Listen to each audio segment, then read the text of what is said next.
flags na, baka may mga problems na may nakikita ka na, di ba? So, and then take a daydream, magdesisyon ka. So, relax your mind, go on holiday, i-holiday mo yung utak mo para hindi ka mapagod. So, wala naman pong masama, okay?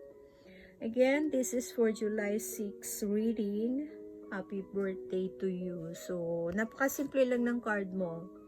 Mag-daydream ka, wala namang masama. So, i-relax mo yung isip mo. So, minsan, imaginein mo yung mga lugar na napuntahan mo, yung mga moment na magaganda ron, yung mga nakuha mong halimuyak or atmosphere. Let's say, yung dagat, diba? Yung amoy ng dagat doon, napil ng balat mo, yung simoy ng hangin. So, okay?